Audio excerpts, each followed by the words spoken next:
هلو مقعة ولال صلاح الدين عبد الرحمن حاج معو maxaad doonaysaa gudoomiyaha inaad weydiiso may waxaan rabaa inaad kuusha horta ninka aad gudoomiyaha ku tilmaamayso anagu gudoomiye nooma aha ninkan waxaa la doortay 1998 baa la doortay xilligiisana wuxuu ku ekaa 2002 ilaa 2006 waa loo dulqaadanayay 2006 wixii ka dambeeyey wax maamul ninkan ummadan u hayay ma jiro waxaan burbur iyo dhibaato ahayna ma geysanin anigan kula hadlayo raggii meesha keeni baan ahay ninkan maxamed marsaanka hadda meesha kula fadhiyo ninkii keeni baan ahay meesha oo weliba inuu asoo jabhad wax kala soo dhacaan jirin ninkii meesha ugu yeeray ee shirki ugu horeeyay jabalka lagu qabto ninkii ugu yeeray baan ahay isagoo aan wax aduu ceri iyo dhul waxay kala jiraan soo ogeyn baanu si aan kalisa ugu noqdo gudoomiye loogu doortay 4 sano loo doortay waxay ahayd sidii ninkii ka horeeyay loogu doortay 4 sano inuu xilka uga dago ilaa maalinkan maanta kama tegin adigu maxamed ahaan gudoomiyaha waynana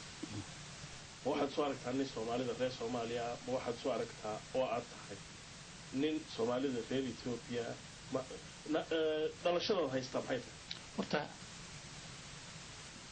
ciidankii Soomaaliya dawladda Soomaaliya mas'uuliyiinteedan kamid aha dalashadii Ethiopia ma aha dawladii Soomaaliya markaa jirtay ana dawladdaas kamid aha taasanahay waka qodobka uu sheegay wuxuu ahaa in waqtigii lagu doortay xilka xulisteedii 9 baan dooranay 2002 ayay kaga dhamaatay ilaa 2006 waanu dul qaadanaynay wuu sida hadalka uu dhigayay marka maxamed xil uu hayaa yuu yahay ninkani horta weerarka waxaan u dhiibanay waxaan yuu yahay mawrka yaga misawaani tamida taageerayaashu kamid yihiin malaynayaa taageero waxaan u dhiibanay ma dhihi karayo taageer haduu yahay ama uu shacab banaanka ay yahay oo oran karo waxaan u dhiibanay dadkii waxay dhiibtaan la weydiiyay soo ay ma dhiiban ururka nin ururka abaha laakiin tiisa markaynu ka tagno dareenka sidaasi waa jira oo dadku waxa qaarkood waxay sheegayaan in xilliga lagu doortay uu dhamaaday 2002 waa tahay qof kale imika leenka ku jira xageed ka soo hadlaysaa walaal magaca walaal cabdi wali baa la dhahaa waayi cabdi wali ma su'aal baad gudoomiyaha u haysaan waxaan ka soo hadlayaa magaalada Birmingham waxaan weydiinayaa maxamed cumar cismaan waxa uu ku yahay ama uu kala socdo halgamaan yacaanka ahaa Dr. Maxamed Siraar Doolaal oo ku dhintay ama lagu dilay Ethiopia 17 January 2009 ninka oo ay muddo dheer soo wada shaqeeyeen balin uu sheegay daawadayaasha haddii uu jiro wax xoga oo uu arrintaa ka hayo iyo midda kale ilaa maanta muxuu u tacsiibay qoyskii iyo familkii oo doctorku ka baxay oo kula nool magaalada London cabdi wali aad iyo aad baad u mahadsan tahay ee gudoomiyahan u gudbinaya labadaada su'aal idinka ay idin tirinayaan gabadhfuliyada iyo waxa tacadiga ay ku tilmaameen ina qayb weyn ku leedihiin oo waliba dadka afkaartiin aan la soconin ee Soomaalida ah oo culayskiinaas ku dhaco tan maxaad kaga jawaabaysaa hay'adaha xuquuqul insaanka iyo United Nationska iyo hay'adaha samafalka dhammaan way tagan ogaadeen dhammaan way soo mareen tan ku sheegay waa warbixintoodii annaga waan haynaa waxay sheegeen 99% ciidamada jabhadu waxa halka ka dhacay ka mas'uuliyiin meel dagaal ka socdo khalad u dhacay walaal waxa la yiraahdaa Dayib Cabdullaahi baa la yiraahdaa Dayib xageed ka soo hadlaysaa walaal waxaan ka soo hadlayaa magaalada London ma ka soo hadlayaa Dayib ma su'aal baad gudoomiyaha u gudbinaysaa mise aragtida barnaamij ku darsanaysaa walaal waxaan rabaa inaan gudoomiyaha 3 su'aalood weydiiyo waatay walaal 3 su'aalood haddii aan soo horeysiiyo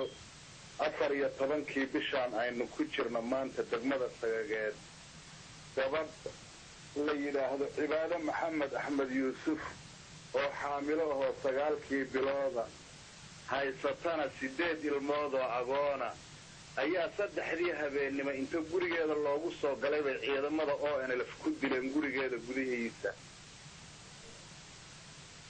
waxa xageed ka keentay adigu Dayib walaal waxaan ka keenay gabadhu aniga ila dhalatay reerkayagii baan ka keenay iyo deegaankii waa tahay labada su'aalood kalena sheeg labada su-aaloodee kalena waxaa weeye geelii ugaadka waa la dhacay oo NLF baa dhacday beerihii deegaankana waa la gubay oo NLF baa gubtay saddexdaas su-aalood bal waxa uu ka og yahay iyo hadduu wax ka og yahay sidii ay u dhaceen baan rabaa inaan wax ka ogaado. waad mahadsantahay dayib gudoomiye waad maqlaysay saddexda su-aalood ee ninka daawadayaasha ka midii uu ku weydiiyey. beere la gubaya geel la dhacay loo socdo gabadh gaar ahaan oo la dilayna lama socdo dad fara badan baa jabhaddu ay dishay. halo magacaa walaal xaliimo cabdiraxmaan baa la yidhaahdaa. waayey xaliimo halkeed ka soo hadlaysaa? londonna waan ka soo hadlay waxaan ahay dr maxamed siraad doolaal xaaskiisii. waa tay dadkan su-aalaha iyo muxuuha geela la dhacay iyo wax way weydiinaya anigu maxamed cumar cismaan ma ihi. waa tay waxaan weydiinayaa maxamed cumar cismaan dr maxamed siraad doolaal ninkii dilay ee qoorta ka jaray weeye. caddayntaa looma hayo. maxamed cumar cismaanna waa ka jawaabay su-aasha. laba su-aal baan qabaa ii weydii. waa tay maxay yihiin? su-aasha koobaad waxaad ii weydiisaa maxamed cumar uu ku maqlayaaba siraad doolaal ma bohol aad calaamadaysatay baad lafihiisii ku riday mise waraabaa cunay? horta su-aashaa ii weydii kowde. halo waan ku maqlayaa wad. su-aasha labaad waxaa weeye walaal waxaan ummadda soomaalida ee afka soomaaliga ku hadasha u sheegaya oon ogeysiinayaa inaan hayo caddaymo iyo markhaatiyaal maxamed siraad ninkii kabaha kala baxay, ninkii muxuu ahaayey kaameerada maydkiisa ka qaaday, ninkii xabadda madaxa ku dhuftay. aad iyo aad baad u mahadsan tahay. dee ha igu xidhin hadalkee.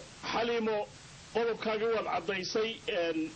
waad caddaysay su-aasha waxaan u gudbin intaas oo markhaatiyaal baan hayaa. taas maxkamadaha caddeeyo walaal annagu maxkamad ma nihin xaliimo. soo fadhiisiseene in telefoonna waad u samaysateen maxaad u diidi su-aasha?